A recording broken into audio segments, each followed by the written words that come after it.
First of all, I want to thank the committee that I have the chance here to speak. And my name is Michael Menden. I'm from the Systems Biomedicine Group from Julio César Rodriguez at EBI. And I'm going to talk about prediction of cancer cell lines to drugs, prediction of cancer cell sensitivity to drugs based on genomic and chemical properties. I'm sorry. So very simple, what do we want to do? We want to throw a drug on a cancer cell line and want to predict what happens. We don't want to do the experiment, we just want to do, basically a prediction. And which kind of data set we are using for it? We have a collaboration with the Sanger Institute, the GDSC project, Genomics of Drug Sensitivity and Cancer project. It's carried out at the Sanger Institute and the MGH. And that one is basically an extension of the pioneering work of the NCI-60, which probably many of you know. So basically, instead of using only 60 cell lines, they use approximately 1,000 cell lines. And they want to capture the genomic heterogeneity of cancer. So this is basically extending the work. And they use approximately right now 140 drugs, and it is constantly increasing. And the main aim is actually to identify a biomarker. So for example, you have this mutation, this leads to resistance. You have that mutation, this leads to sensitivity of the drug. And actually also to get insights into cancer genomics and the drug response. There's also an alternative data set here at the Broad Institute, which is carrying out a similar project with Novartis. So our prediction pipeline, very simple. I want to say what are the inputs and the outputs. So the inputs, we're using genomic features of the cell lines. So for example, the microsatellite stability. For example, if you have a lot of GC repeats in the genome, this leads to mistranslation. It's very common in cancer. Or sequence variations. So any changes in the protein sequence. For example, if you have a SNP or a missense transcript on the protein level. And we look at copy number variations. For example, do you have this template of the gene? Do you have it duplicated on your genome? So, and as output, we try to predict actually a continuous value. Not a binary value, not only resistance or sensitive, we are predicting the IC50 value. So the IC50 value is the drug concentration which you require to kill 50% of the cancer cell line population. So, for example, if you have a high IC50 value, your cancer cell lines are really resistant because you need a lot of drug. And if the IC50 value is very low, it's very sensitive. So the workflow I will just show very briefly. We do machine learning. In this case, I show an example of a neural network, but we used also random forest and linear regression. This doesn't make a big difference which method you're using. But important is that you have a clean cross-validation, so that you split your data set into train and cross-training and do a test set which is independent, so that there's no overlap. This is the key thing for a good machine learning approach. So this is basically just a prediction on a single drug on Plexicon 4720. And we already got there some correlation on the training set and the cross-training set, which we would expect. But also on the test set, it's 0.4. It's not really great, especially if you look into the interesting area, which is marked there in the observed sensitive area. It's going from negative values to 0.8 approximately. And this is in log IC50 scale. It's in micromole. So basically, this is the area where we would say a drug is active. And you see here, the red dots, the test set, is almost even anti-correlated. Or you can see it like this. We have two really bad outliers which we are not capturing quite well. But there is hope. We can do better. So how can we do better? So this was a single drug model. But we have 100, in this data set we had 111 drugs because we needed the smart structure. I come to this later, sorry. We have 608 cell lines, 111 drugs. And we can use them all in one model. We can build a multi-drug model.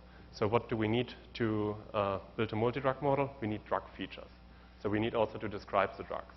And this is where we need the SMILE structure. This is why we have only 111 drugs and not 140.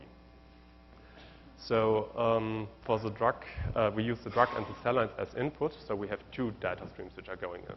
So we're using the genomic features as well as the chemistry of the drug. So we use this puddle descriptor software to generate from the SMILES, which is just an ASCII code and encryption of the molecule, of the chemical molecule, and generate physiochemical and properties and fingerprints. For example, lipophilicity or rule of 5 from Lipinski, and use this as features. And this is, again, just an example. The method is not really important. If we use here a random forest or another machine learning method. And we predict... Oh, yeah. Okay. And finally, we get a prediction of the IC50 value. Thanks. So basically, here we see a much better correlation. We get a correlation of 0.85 compared to with 0.44. So it's really a boost in performance. And also the RMSE is quite acceptable. And especially if we look here again into the interesting area, the correlation is getting better, although the majority of the cell lines are more resistant. So again, this is the distribution of the single drug models, and I really cherry-picked one of the nicest ones. So this was the 0.44, and the multi-drugs models are much better. So now a question is, why not only using the chemistry if the chemistry carries so much information? We can actually recapitulate some of the drug-to-oncogene associations. So actually, at the Sanger Institute, they had this nice paper in Nature where they also published the data set. They did these ANOVA plots. So basically, they try to identify one oncogene and one of these drug associations. So for example, if you have a negative ANOVA effect, this means the sensitivity is increased. And if you have a positive ANOVA effect, the resistance is increased. So, and we tried to predict our cell lines. Sorry, maybe we look here on the right side on an example to make it easier. So you separate, for example, into BRAF mutant and BRAF wild type. And you use this drug with MEK1/2 inhibitor. And you see you can separate the wild type from the mutant. And actually we observe the same thing in the prediction also. The density is a bit different here in the prediction. This is due to the fact that we use 77 oncogene, and we think that we can improve it also with including more features on the cell line side. Anyway, the really important observation is that we capture most of these relationships. And we only do mistakes if it is close to ANOVA effect 0, which means basically that these two box plots would be very close to each other. So there's actually no strong effect. And so what can we do now with such a model? So the first thing what we want to answer is, can we impute missing values? So this is good for optimizing experiments. And for example, balancing the accuracy versus coverage in your experimental setup. But more interesting, can we also predict new cell lines, which we haven't seen before? For example, how is the drug affecting something what we don't know yet? Maybe in the direction of personalized medicine. So this is really, that's getting interesting. And that one is also quite interesting. Can we predict actually unknown drugs? So a drug which our model hasn't seen before. I have to say that one is the most difficult task because the chemistry is really carrying a lot of information. So, and basically to look at these questions, for the first one, for imputing missing values, that one we can do quite well. So we used this matrix and we randomly selected a subset of it and built our model on it and just checked what kind of correlation do we obtain.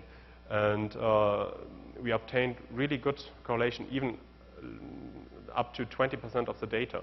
So actually, these 40% of the experiments you don't need to do, and you can predict them on the same level.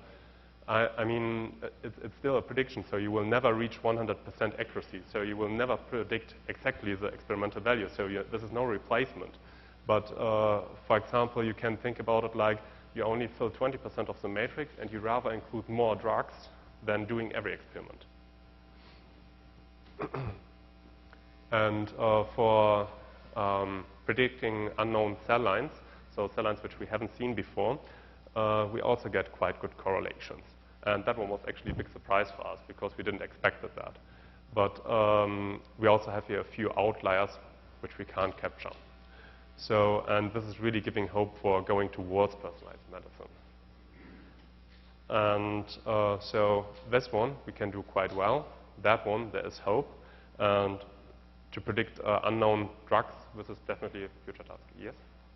Oh, sorry. And there I want to acknowledge everybody who was participating in this work. So my PI, Julio Saez Rodriguez, also sitting in the audience, Francesco Orio, a postdoc from our group, Pedro Ballesta, another senior postdoc from Janet Fortin group, and Ultan McDermott and Matthew Garnett from Sanger Institute, Cyril Berners from MGH. All of them participated in this work and gave input, and I mean, especially Sanger and from MGH, we got also a lot of this biological interpretation, which is sometimes, yeah, you need a lot of insights for it. But I also want to acknowledge the Green Challenge, where I was able to do the ranking, and this was actually quite an opportunity to learn something. So with that, I want to finish my talk, and thank you for your attention.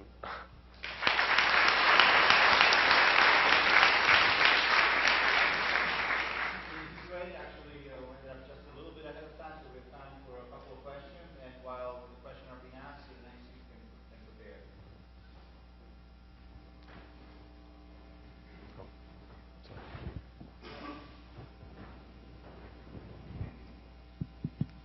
Yeah, in the multi-drug model, can it be that some drugs just generally have a higher IC50 than others for, you know, many cell lines, and then kind of the model just predicts a higher value for all cell lines? Yes, yes. You So know basically, what I mean? this is actually what is also. Can it actually distinguish the outliers, the interesting ones? You know. Then? Actually, this is also what is happening. So basically, you find. So basically, the chemistry is carrying the most information. So basically, this is also showing the level on which IC50 value which drug is. But you have also some drugs which are a bit more spread over the field. So, yes. Did it answer your question, or? I'm sorry. Yes, one question. Yesterday people commented how different type of information can contribute to this type of prediction. So do you see, for example, that genomics is better than gene expression? They're both important, or what is your... Actually, we were thinking about including gene expression because we also got the data from it. Yes. But it's for 22,000 genes. So, and then you have to balance in machine learning also the input to training sample size. So you can't naively just put everything inside, so you have to pre-filter them in a smart way. And we are working on how to integrate it in a more meaningful way. For example, using prior knowledge, looking at transcription factors or maybe kinases. So maybe just pre-select there some really important genes, and rather than, or maybe looking at the pathways and which are important for cancer genomics. But you have not done it yet. We are not there yet. This is definitely. You mentioned about imputing the IC50. So my question is how good those imputing is, and whether this imputing will help the result or will sometimes even hurt the result. I'm sorry? Because you mentioned that you, in one step, you impute the old missing IC50s. So my question is whether that step is very accurate, or whether it will help the result, or maybe it will hurt the result. Because you know, sometimes the imputing part is kind of tricky. Yes, yes. But actually, this was what worked best. So we have an RMSE of lower than 1. So which is actually saying that we can predict it quite accurate, so the IC50 value. And I mean, I don't know what I should say. I mean, sorry. Yeah. I'm going to sneak in. What I was wondering is whether the model is, so we heard somewhat yesterday that cell lines in culture often have different epigenomic characteristics than tissue, that sort of thing. And I was wondering if the model is flexible enough to incorporate clinical data on how well particular drugs perform in Different tissue types? in a living organism, Yeah. and match that with the genomic characteristics. Actually, this data set contains around approximately 40 tissue types, and we also used them as a feature, but they didn't increase the performance really a lot. This was actually a big surprise. For example, what we also did, we left out all lung cancer cell lines and tried to predict them. And we also obtained there a correlation of 0.79, so a performance loss of 5%, which was actually quite surprising. So actually also some of these cell lines are really redundant somehow. And it's really difficult to pinpoint which genomic iterations are important. Okay, thanks. Yes. So you mentioned that you use chemical features. So I'm wondering what's the difference between your approach and the traditional like QSA approach, quantitative structure activity relationship of the structure and with the activity of the compound. Actually, we work together with the chemoinformatics group, and we use a QSA approach. Okay. But we also additionally use the information of the cancer cell lines. And that one was in the past not available because you didn't have such a big data set. So there came the broad data set, the Sanger data set, and you are able also to integrate all these genomic features. Yeah, this is my second question. Like when you add in the genomic features, how much it improved over the chemical features? I'm sorry, could So when you also integrate both chemical features and also the genomic features, how much it improved over each individual approach? To be honest, this is a really good question, and I was also stumbling over it. What you cannot do if you use only a QSA approach is you cannot actually discover this oncogene to drug relationships. You don't know the mechanism. And we actually show that we can actually capture all of these, most of these significant ones. So. We need to move on. Okay. Sorry, but Thank you. No,